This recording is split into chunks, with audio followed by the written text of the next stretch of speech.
जय हिंद my dear students, welcome to captain Batra classes.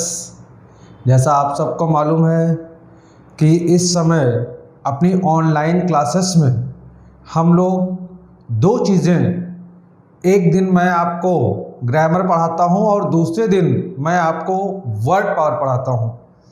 तो अपने ग्रामर के सीक्वेंस में इस समय मैं आपको नाउन पढ़ा रहा हूं और नाउन में मैंने आपको कई सारे रूल्स बताए हैं और उसी सीक्वेंस में हम आगे बढ़ते हैं। और आज के अपने लेक्चर में मैं आपको रूल 6 और रूल 7 नाउन में इन दोनों रूल्स को मैं आपसे डिस्कस करूंगा।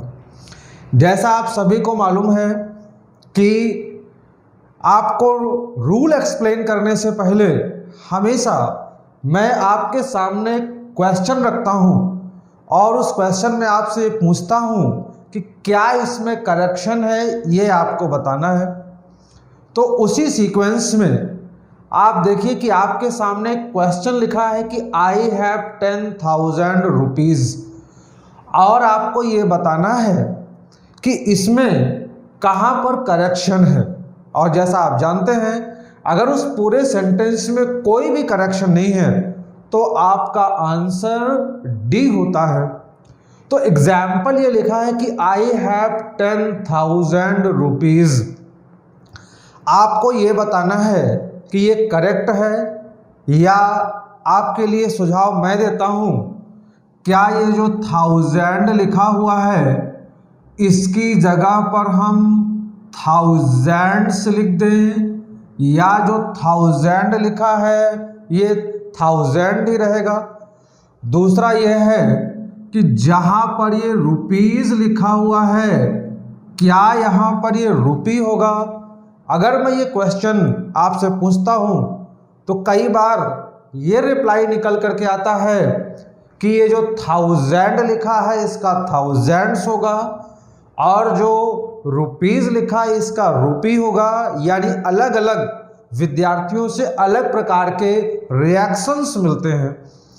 तो आपको ये बताना है कि इसमें कौन सा सही है, थाउजेंड्स होगा या 1000 होगा या रुपी होगा या रुपीज़ होगा। तो अब मैं रूल को इंट्रोड्यूस करता हूँ। आज का पहला रूल ये है कि कुछ ऐसे काउंटिंग की यूनिट्स है जैसे 100, 1000, million, lakh, crore, dozen, pair, score. ये काउंटिंग की यूनिट्स होती हैं, यानी ये गिनती की इकाई होती हैं। और काउंटिंग की जो यूनिट्स होती हैं उनके पहले ध्यान दीजिएगा, काउंटिंग की जो यूनिट्स होती हैं like 100, 1000, million, billion, lakh, crore, अगर इनके पहले हम कोई नंबर यूज कर लेते हैं, जैसे ये 1000 के पहले हमने 10 लिख दिया, जैसे ही हम काउंटिंग की यूनिट के पहले कोई नंबर लिखेंगे, अब ये कभी भी प्लरल नहीं हो सकता, यानी ये कभी भी थाउजेंड्स नहीं होगा, हमेशा ये 1000 होगा। जबकि देखने पर ये लगता है कि ये जो 1000 है इसको थाउजेंड्स होना चाहिए। क्यों? क्योंकि यहाँ पर 10 लिखा है। जहाँ तक 1 अगर लिखा हो कि 1 तो समझ में आता है कि भाई 1 के साथ हम 1000 लिखेंगे, लेकिन जैसे ही 2 हो गया, 3 हो गया, 4 हो गया, तो सीधी सी बात है कि इसको क्या होना चाहिए, थाउजेंड्स। ऐसा हमारे दिमाग में फर्स्ट व्यू आता है, लेकिन ऐसा है नहीं। मैंने आपको बताया कि जो काउंटिंग की यूनिट्स होती हैं, यानी गिनती की जो इकाई होती हैं, उनके पहले अगर हम कोई नंबर यूज कर लेते हैं तो वो हमेशा सिंगुलर में यूज होंगी, कभी भी प्लरल में यूज नहीं होंगी।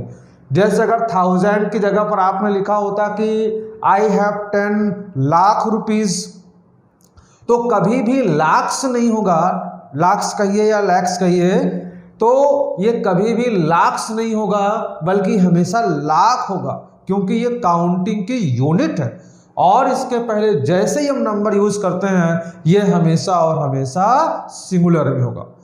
दूसरा क्वेश्चन ये है कि यहाँ ये जो रुपीज़ लिखा हुआ है ये रुपीज़ होगा कि रुपी होगा। अक्सर हमारे को ये कन्फ्यूज़न होता है, तो आप ध्यान रखेंगे कि ये हमेशा रुपीज़ होगा, क्योंकि 1 के साथ तो हम रुपी बोल सकते हैं, लेकिन जैसे ही 2 होगा वो रुपीज़ होगा, 5 होगा तो रुपीज़ होगा, 100 होगा तो रुपीज़ होगा, 500 होगा तो रुपीज़ होगा। यानी यहाँ पर ये कभी भी रुपी नहीं होगा, हमेशा रुपीज़ होगा।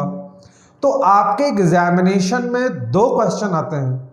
कभी क्वेश्चन ये बनेगा कि आई हैव 10,000 रुपीज़, और कभी क्वेश्चन ये होगा कि आई हैव 10,000 रुपी।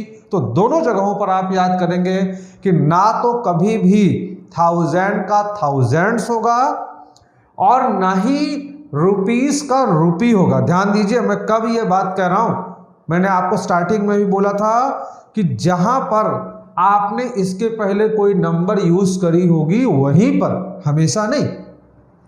अगला एग्जाम्पल है कि ही बॉट 3 डजन बनानाज। अब आप देखिए यहां पर लिखा है कि ही बॉट 3 डजन बनानाज।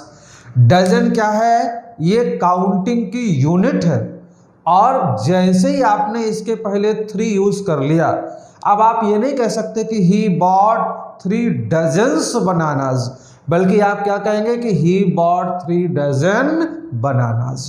तो डजन जो है ये काउंटिंग की यूनिट है, इसलिए इसके पहले 3 लिख देने के बाद कभी भी डजन्स नहीं होगा। यही एग्जामिनेशन में क्वेश्चन आता।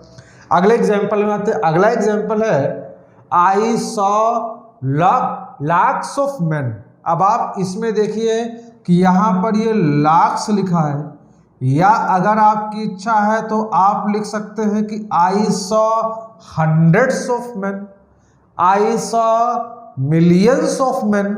अब यहाँ पर लाख्स होगा कि नहीं होगा, ये हमारे को डिस्कस करना है। तो इसका जो आंसर है वो हमारे पहले ही रूल में है। पहले रूल में मैंने आपसे कहा था कि काउंटिंग की जो यूनिट्स है, अगर उनके पहले कोई नंबर आएगा तो आप उसे किस में यूज करेंगे? आप उसको सिंगुलर में यूज करेंगे। लेकिन अगर उसके पहले कोई नंबर नहीं आता, जैसे आपने कहा कि I saw hundreds of man, यानी मैंने सैकड़ों लोगों को देखा, तो अब आप यहाँ पर हंड्रेड्स लिख सकते हैं, आप यहाँ पर लाख्स लिख सकते हैं, क्योंकि इन काउंटिंग की यूनिट्स के पहले आपने किसी भी नंबर का यूज नहीं किया। तो इस प्रकार से मैं रूल को समराइज करता हूँ। रूल ये था कि काउंटिंग की जो यूनिट्स हैं, अगर उनके पहले हम किसी नंबर का यूज करेंगे तो वो हमेशा और हमेशा किस में यूज होंगी? सिंगुलर में। लेकिन अगर उन काउंटिंग की जो यूनिट्स हैं, अगर उनके पहले हम नंबर का यूज नहीं करते तो उनको हम प्लरल में यूज कर सकते हैं। तो इस प्रकार से हमने इस पहले रूल को डिस्कस किया। अब हम लोग अगले रूल पे आते हैं। अगला रूल ये है, मैं आगे बढ़ने से पहले रूल पूरा पढ़ देता हूँ। रूल ये है कि इफ अ कंपाउंड नाउन, यानी यदि कोई कंपाउंड नाउन। अब पहली बात यह है कि हम ये समझें कि कंपाउंड नाउन क्या होता है। तो कंपाउंड नाउन का मतलब यह है कि ऐसा नाउन जिसको फॉर्म करने के लिए हमने 2 या मोर देन 2 वर्ड्स का यूज किया। जैसे मैंने लिखा कि गवर्नर जनरल। अब आप देखिए कि गवर्नर जनरल में गवर्नर अपने आप में एक नाउन है और जनरल भी अपने आप में एक नाउन है, यानी ये दोनों ही अलग अलग वर्ड हैं और ये दोनों अपने में अलग अलग नाउन्स हैं। लेकिन गवर्नर जनरल ये दोनों मिलकर के एक कंपाउंड नाउन है। और अब हम रूल में वापस आते हैं कि अगर कोई नाउन कंपाउंड नाउन है, यानी कंपाउंड नाउन का मतलब क्या हुआ कि ऐसा नाउन जिसे फॉर्म करने के लिए हमने 2 या मोर देन 2 वर्ड्स का यूज किया हो, ऐसे नाउन को हम कंपाउंड नाउन कहते हैं। लाइक गवर्नर जनरल, या मैं इसमें दूसरा वर्ड लिखता हूं फादर इन लॉ। अब आप देखिए फादर इन लॉ में यहां पर हमने 3 वर्ड्स का यूज किया, यानी फादर एक वर्ड है, इन एक वर्ड है और लॉ एक वर्ड है। अगर आप देखें तो फादर एक नाउन है, लॉ एक नाउन है और इन एक प्रीपोजिशन, यानी ये 3 वर्ड्स हो गए। और इन 3 वर्ड्स को मिला करके हमने एक नाउन बनाया है जिसे हम क्या कहते हैं, कंपाउंड नाउन कहते हैं। तो इस प्रकार से ये कंपाउंड नाउन्स हैं। तो आगे बढ़ते हैं। मैंने बोला कि इफ अ कंपाउंड नाउन, यानी अगर कोई कंपाउंड नाउन क्या काम करता है, फंक्शंस एज एन एडजेक्टिव, अगर वो एडजेक्टिव का काम करता है फॉर अनदर वर्ड, सेंटेंस में आए हुए किसी दूसरे वर्ड के लिए। तो ध्यान दीजिएगा, the compound word should always be used in singular. तो जो कंपाउंड वर्ड है उसे हम हमेशा सिंगुलर में यूज करते हैं। फिर से सुन लीजिए, यदि कोई कंपाउंड नाउन किसी दूसरे वर्ड के लिए, सेंटेंस में आए हुए दूसरे वर्ड के लिए यदि एडजेक्टिव का काम करता है तो जो कंपाउंड वर्ड होगा वो हमेशा सिंगुलर में यूज होगा। जैसे सेंटेंस आपके सामने लिखा है कि he got a 500 rupee note. अब मैं इसको आगे बढ़ाता हूं। जो रुपी लिखा है अगर मैं इसे रुपीज लिख दूं, जैसे ही गॉट अ 500 रुपीज, सीधी सी बात है, अभी हम लोगों ने ऊपर पढ़ा था कि ही आई हैव 10,000 रुपीज। आप इन दोनों को कंपेयर भी कर सकते हैं कि यहाँ पर हमने रुपीज लिखा था और यहाँ पर ये रुपी लिखा हुआ है, तो he got a 500 rupees note होगा या 500 रुपी नोट होगा। तो इसका जवाब आपके उस रूल में आपको मिल चुका है कि ये जो 500 रुपी लिखा हुआ है ये एक कंपाउंड नाउन है। और कंपाउंड नाउन की एक और भी पहचान होती है कि जो कंपाउंड नाउन होता है उसमें ये हम हाइफन लगाते हैं। अगर ये हाइफन्स जो आपको छोटी सी लाइन दिख रही है, ये जो हाइफन्स हैं अगर ये लगे हैं तो इसका मतलब ये एक ही नाउन बन रहा है पूरा और इसे हम कंपाउंड नाउन कहते हैं।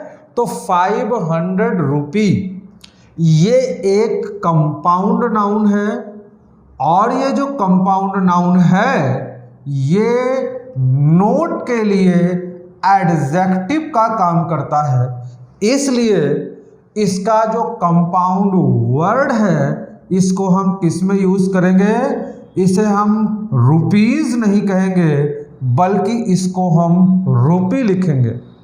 फिर से एक बार आप कंपैरिजन करें कि यहाँ पर रुपीज है और यहाँ पर रुपी है। वजह क्या है?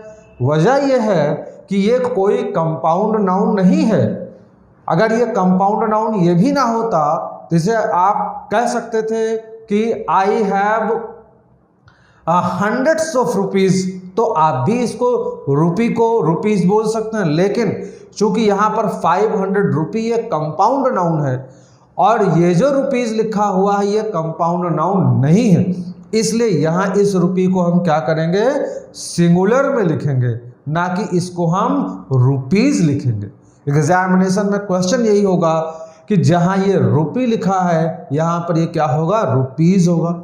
एक और बात आप ध्यान दीजिए कि यहाँ पर हमने 500 लिखा हुआ है और यहाँ पर भी आप देख सकते हैं कि 10,000 लिखा हुआ है, यानी इन दोनों एग्जाम्पल्स में एक बात कॉमन है। क्या कॉमन है? कि ये काउंटिंग की यूनिट है और इसके पहले नंबर आई है तो ये सिंगुलर में है, यानी 500 से नहीं हो गया।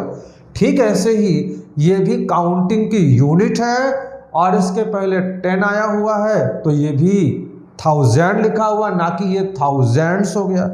इस प्रकार से अपने इस रूल को इसमें आप एक बार रिवाइज भी कर सकते हो तो he got a 500 rupee note. यहाँ पर कभी भी रुपी की जगह पर रुपीज नहीं होगा, क्योंकि ये नोट के लिए एडजेक्टिव का काम करता है।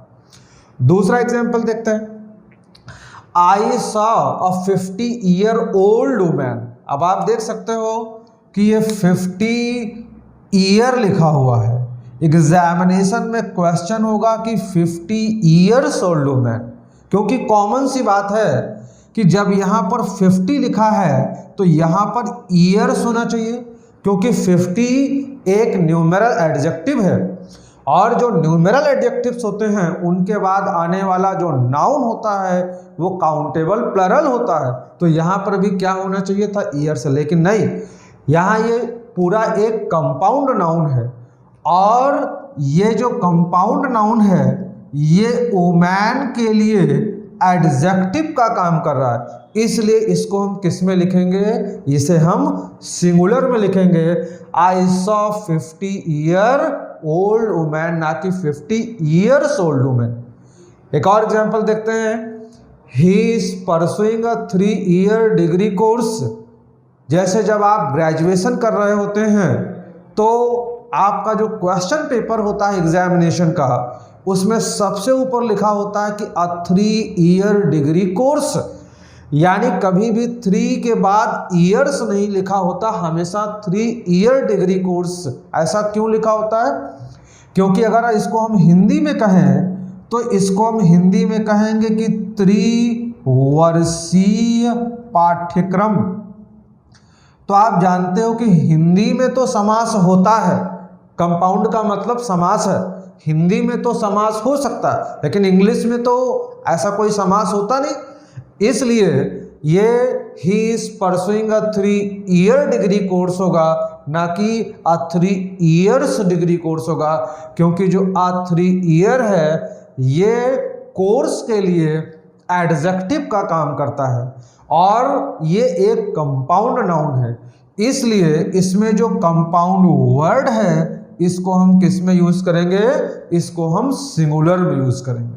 तो इस प्रकार से अगर कोई कंपाउंड नाउन आगे आने वाले किसी वर्ड के लिए, किसी नाउन के लिए, क्योंकि एडजेक्टिव जो होते हैं वो नाउन और प्रोनाउन को ही डिस्क्राइब करते हैं, तो आगे आने वाले नाउन के लिए अगर वो एडजेक्टिव का काम करता है तो जो कंपाउंड वर्ड है उसे हम किस में यूज करेंगे, सिंगुलर में यूज करेंगे, ना कि प्लरल में लेंगे। अब हम इसका भी एक्सेप्शन देखते, जैसे ये जो क्वेश्चन था इस रूल का भी हमने एक्सेप्शन देखा, नोट का मतलब एक्सेप्शन है, और इस रूल का भी हम एक्सेप्शन देखते हैं। जैसे अगर इसी बात को कि he got a 500 rupee note, इसी बात को अगर मैं ऐसे लिख दूं कि I have a note of 500 rupees, तो आप ध्यान दीजिएगा यहाँ पर 500 रुपीज लिखा हुआ है, तो यहाँ ये जो 500 रुपीज लिखा है, यहाँ रुपी ना होकर के ये रुपीस क्यों हुआ है, क्योंकि अब ये कंपाउंड नाउन नहीं है। तो जब ये कंपाउंड नाउन नहीं है तो आप इसे रुपी नहीं यूज करेंगे, बल्कि इसमें क्या लिखेंगे, आप इसमें रुपीज लिखोगे। तो इस प्रकार से अगर वो कंपाउंड नाउन का काम करेगा तभी आप उसमें रुपी लिखेंगे, अन्यथा आप उसे रुपीज लिख सकते हैं। जैसे हम लोग ये भी बोलते रहते हैं कि ही इज ऑफ 15 years, ध्यान दीजिएगा, ही इज ऑफ 15 years, तो यहां पर 15 के बाद हमने ईयर्स का यूज किया। एक और बात वो ये है कि कभी भी अगर इस सेंटेंस को आप ऐसे लिखोगे तो कभी भी इसमें ओल्ड नहीं होगा। जैसे लोग कन्वर्सेशन में बोलते हैं कि he is of 15 years old, आप ऐसा तो कह सकते हो कि he is a 50-year-old boy, he is a 50-year-old woman, man, जो भी आप चाहें, लेकिन ऐसा नहीं बोल सकते कि he is of 15 years old, यानी ये जो स्ट्रक्चर है इसमें कभी भी ओल्ड यूज नहीं होगा और यहाँ पर ये 15 ईयर्स होगा। तो इस प्रकार से आज के अपने लेक्चर में हमने ये दो रूल्स डिस्कस किए जिनको आप रिवाइज करेंगे और मैं एक्सपेक्ट करता हूँ कि आप इसे एंजॉय करेंगे और ये मेरी बात आपको समझ में आई होगी। Thank you so much.